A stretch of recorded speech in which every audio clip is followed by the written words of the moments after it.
There are plenty of musicians and musical movements that are worth talking about that have in some way influenced or impacted the world of music today.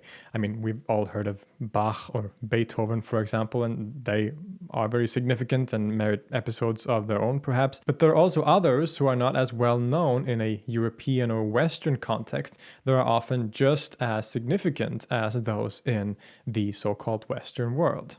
And lately, I've been really fascinated by a figure called Tansen, who is often considered one of the most important and significant musicians in the history of India.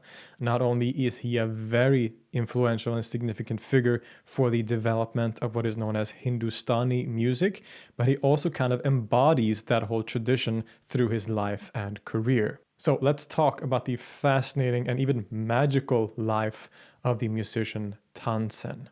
The Indian subcontinent has always been a very diverse place and in many different ways. Religiously and spiritually, of course, it has been a region in which an innumerable amount of different traditions have coexisted, sometimes peacefully, sometimes not, but always with a level of mutual dialogue and common influence. Music is no different. The musical traditions of different cultures are, of course, intimately connected with religion and religious practice, so we see this kind of interaction and dialogue here as well. In particular, the music tradition of northern India, what has become known widely as Hindustani music, is in many ways a mix of various traditions. Early Hindu music, as well as Persian Muslim immigrants who brought with them the music traditions from further west in the Middle East, have all together contributed and intermingled to create the wonderful sounds of Hindustani music. Some of the most important early figures in this tradition include Amir Khusro, a Sufi poet and musician who is attributed with having invented a bunch of different instruments and styles of music and genres. How much truth there is to this is hard to say, but he has undoubtedly played a major role in the music culture of the region. And the same can definitely be said for various local Hindu figures and traditions as well. Hindustani music can very much be said to be a direct reflection of the cultural and religious diversity of northern India. And perhaps no figure in history is more celebrated in Hindustani music than the fascinating Tansen. Hailing from the city of Gwalior in central northern India, Tansen's musical skills would take him to the courts of the Mughal Empire, and his influence can still be felt today. Sadly, not much can be known for certain about Tansen's life because there are no reliable official biographies of his life, so really the only thing we have to go on are legendary stories and tales that have been passed down through the centuries. And so this is what I'll be basing my retelling of his life on as well, which means that a lot of it should of course be taken with a grain of salt. In any case, Tansen was born, again, in Gwalior into a Hindu family somewhere around the year 1500. His father seems to have been a renowned poet, and the young boy also seemed to have inherited some of those skills. According to the legends, Tansen showed musical talent early on by being able to, for example, imitate the sounds of different animals in a very realistic way. At some point, this talent was noticed by people around him, and eventually he started studying music more formally under different masters. And there are two masters in particular that Tansen is associated with. First is Muhammad Gauth, and the second is Haridas. Muhammad Gauth was a Sufi Muslim, a mystic who belonged to the very fascinating Shattari Sufi order.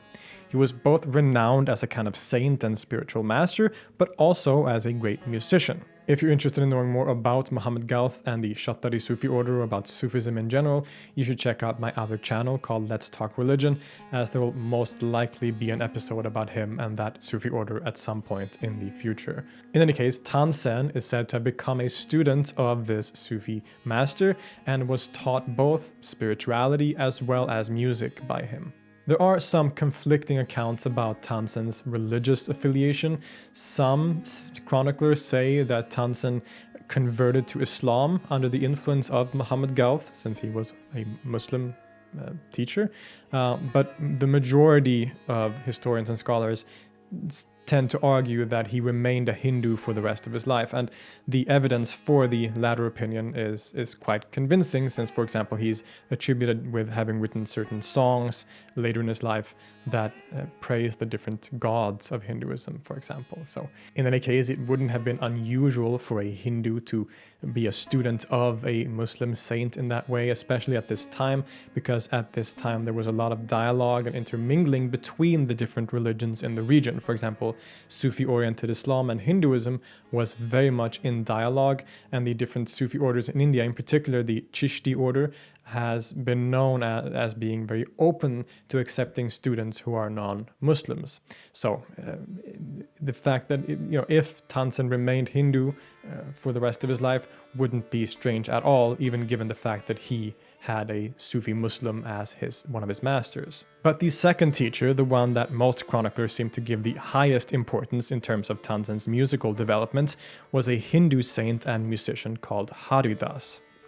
Haridas trained Tansen for a number of years until he had completely mastered his art as both a practical musician and as a composer. He then began working as a professional musician, gaining more and more of a reputation as he served as court musician to a number of local rulers, including Naam Niranjan Singh and Raja Ram Singh. Tansen is particularly associated with an instrument called the tanpura, which is an instrument that is often used to play a drone underneath a lot of songs. It's a very recognizable and famous sound.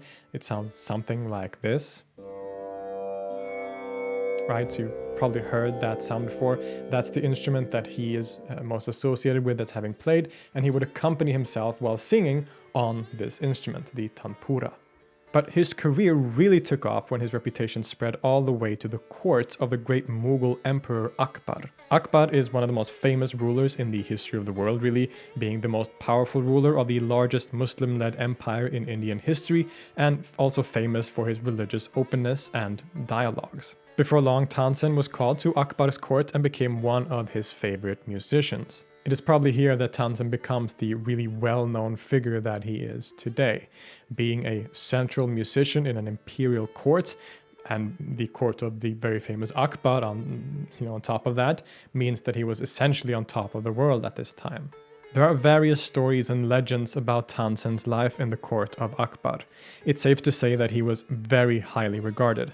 According to Abul Fazl, who was Akbar's grand vizier and who wrote the very important work called the Akbarnama, who tells the story about Akbar's rule and everything that went into that, says that, quote, "A musician like Tansen has not been and will not be born for 1,000 years." He performed regularly in Akbar's court, and Akbar loved him as a musician so much that it is said that Tansen would often play Akbar to sleep in his chambers. He would sing and play for Akbar when he went to bed to help him fall asleep, because the music that Tansen played put Akbar in a state of peace of mind, so that it helped him sleep. I mean, a lot of us have used music to fall asleep before, and it's just fascinating that to an emperor like Akbar, you had one of the most famous musicians in the history of the world being essentially the person who sings you to sleep. I think that's just a wonderful little detail. During his career, Tansen made significant contributions to Hindustani music. He composed songs, many of which were songs in praise of his imperial patron, or Akbar. Other songs are in praise of God, and even others are in praise of music itself. He's said to have written a number of treatises and books that talk about music and music theory. Indeed, Tansen is also attributed with having systematized the Indian Raga system and even invented a number of Ragas himself. For those unfamiliar with this, Indian classical music, is essentially made up of what is known as ragas, which are musical frameworks or modes on which all melodies are based, whether they are improvised or composed. Ragas are a collection of particular notes, but they are not really the same as a scale in the Western sense. A raga includes a lot more, like recurring melodic phrasings, and as well as certain moods and ways that they are supposed to be played. It's a very deep tradition, but those are the basics. The Indian system of music and Hindustani music is based on the system of ragas, just like Middle Eastern music is based on the system of maqams. And Tansen is, again, attributed with having invented a number of very important ragas himself. He was often affectionately called Mian Tansen, Mian being a kind of title of respect, and all ragas that are attributed to him begin with the word Mian. So if you see a raga that is named Mian this or that, this is probably a raga that is attributed to Tansen as having been invented by him essentially. Being associated both with various songs as well as ragas that survive and make up a significant part of Hindustani repertoire today makes him a hugely influential figure. And speaking of ragas, there is a fascinating legend about Tansen that paints not only him but the music itself as essentially magical. Now we've all experienced how music can very greatly affect our moods and affect us in various different ways, but this legend really takes that to the extreme.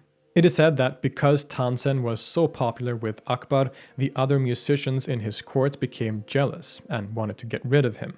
So they persuaded Akbar to request Tansen to sing the raga Deepak. This was considered a very powerful and even dangerous raga, as it had the ability to raise the heat in the room to the point that it could ignite lamps and even be fatal to the performer. Knowing this danger, Tansen explained to Akbar, but he wasn't convinced and still insisted that Tansen perform. Not knowing what to do at first and how he was going to survive this performance, he then devised a plan to ask another singer, some say his own daughter, to perform with him and sing the Megh Raga, a mode able to conjure rain and thus serve as an antidote to the heat of the Deepak Raga. And so, on the day of the performance, Tansen began playing and singing the Deepak Raga, and immediately the room became very hot, the lamps ignited by themselves, the vegetation outside started to dry and wither. But just as things were getting really dangerous for Tansen, the other singer began performing the Megh Raga, which balanced out the heat, and they were able to complete the session.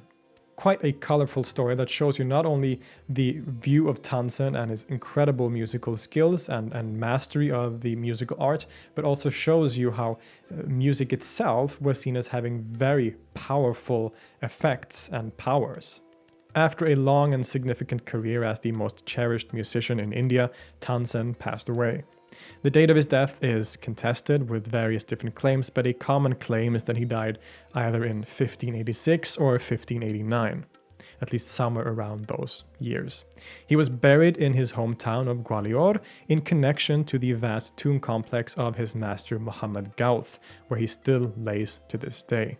The place has become an important site for musicians and admirers today who will often visit to appreciate his life and contributions to music. There is even a music festival held annually in Gwalior, close to his tomb, and thousands of musicians come to pay homage to this great master.